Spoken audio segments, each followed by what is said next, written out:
ನಮಸ್ತೆ, ಎಜಿ ನ್ಯೂಸ್ಗೆ ಸ್ವಾಗತ.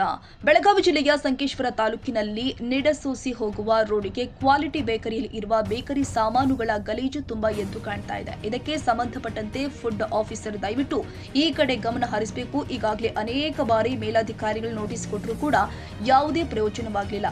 ಹಾಗೆ ಇದರ ಮಾಲೀಕರು ರಫೀಕ್ ಮುಲ್ಲಾ ಅಂತ ಹೇಳಿ ಯಾವುದೇ ಸ್ವಚ್ಛತೆ ಕಾಪಾಡದೆ ಕ್ವಾಲಿಟಿ ಅಂತ ಹೆಸರಿಟ್ಟು ಅದರಲ್ಲಿ ಗಲೀಜು ಬೇಕರಿ ಐಟಮ್ಸ್ಗಳನ್ನ ಮಾರುತ್ತಿದ್ದಾರೆ. ಕೂಡಲೇ ಮೇಲಾಧಿಕಾರಿಗಳು ತಕ್ಷಣ ಕ್ರಮ ಜರುಗಿಸಬೇಕು ಎಂಬ ಆಗ್ರಹ ಕೇಳಿ ಬರ್ತಾ ಇದೆ.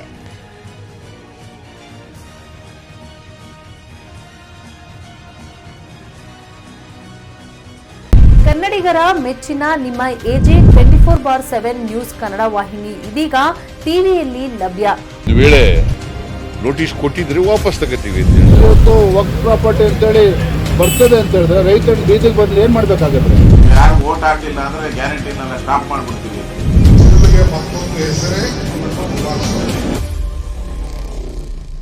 ಕರ್ನಾಟಕ ಮತ್ತು ದೇಶ ವಿದೇಶ 360 ಡಿಗ್ರಿ ಸುದ್ದಿ ಹಾಗೂ ಉತ್ತರ ಕರ್ನಾಟಕ ಬೆಳಗಾವಿ, ಬಾಗಲಕೋಟೆ, ಧಾರವಾಡ, ಹಾವೇರಿ, ಗದಗ, ಬಿಜಾಪುರ ಜಿಲ್ಲೆಯ ಕ್ಷಣ ಕ್ಷಣದ ವಿವರವನ್ನ ಪಡೆಯುವುದಕ್ಕೆ ಎಜೆ 24/7 ನ್ಯೂಸ್ ಕನ್ನಡ ವಾಹಿನಿಯನ್ನ ಲೈಕ್ ಮಾಡಿ, ವಿಡಿಯೋಗಳನ್ನ ಶೇರ್ ಮಾಡಿ, ಕಮೆಂಟ್ ಮಾಡುವ ಮೂಲಕ ನಮ್ಮ ವಾಹಿನಿಗೆ ಸಹಕಾರ ನೀಡಿ ಮತ್ತು ಚಾನೆಲ್ ಅನ್ನ ಸಬ್ಸ್ಕ್ರೈಬ್ ಮಾಡಿ.